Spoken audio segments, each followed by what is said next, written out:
আমার এই কণ্ঠস্বর থাকবে যতক্ষণ আমি বেঁচে আছি।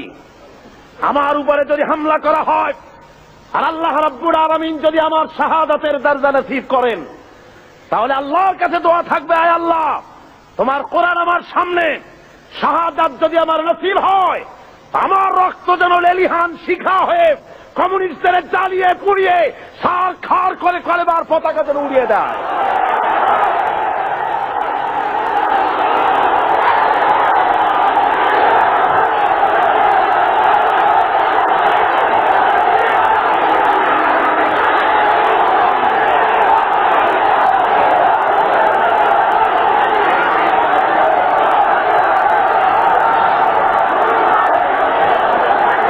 আমার আল্লাহ রাব্বুল আলামিন সাফ করে বলেছেন, জমিন হলো আল্লাহর, এই জমিনে আপনারা কোরআনের রাজ কায়েম করার জন্য প্রস্তুত আছেন?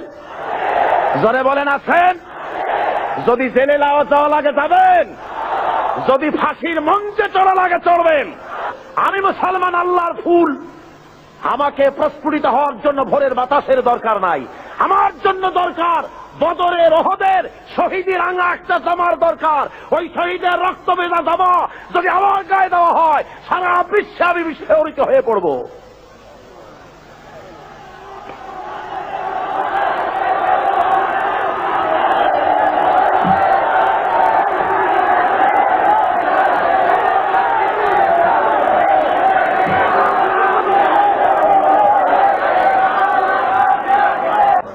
ভাইয়ের আমার, আল্লাহর দেওয়া এই বিধান বাংলার জমিনে কায়েম করার জন্য সাহাবায়ে কেরাম যেমন রক্ত দিয়েছেন, রাসূলে পাক যেমন রক্ত দিয়েছেন, জান দিয়েছেন, বাংলার জমিন আমাদের প্রিয় মাতৃভূমি।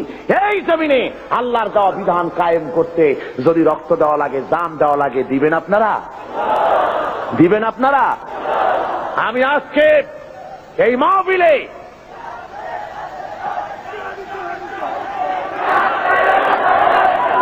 আপনাদের বলতে চাই, বাংলাদেশে আল্লাহ যদি মেহেরবানি করেন ইলেকশন আসতে পারে, পারে না?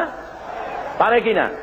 আল্লাহ মেহেরবানি করলে ইলেকশন আসবে, কিন্তু সেই ইলেকশন আসলে পরে গণতান্ত্রিক পদ্ধতিতে আল্লাহর দ্বীন কায়েম হওয়ার পথ আছে, সুযোগ আছে। যে কোন আদর্শকে সফলতার শীর্ষে পৌঁছে দেওয়ার জন্য দুইটা পথ, একটা বিপ্লব আর একটা হলো গণতন্ত্র। বিপ্লবের পথ রক্ত পিচ্ছিল, আর গণতন্ত্রের পথ সহজ এবং সাবলীল। আমাদের দেশে গণতন্ত্রের পরিবেশ আছে, আছে না? গণতন্ত্রের পরিবেশ আছে।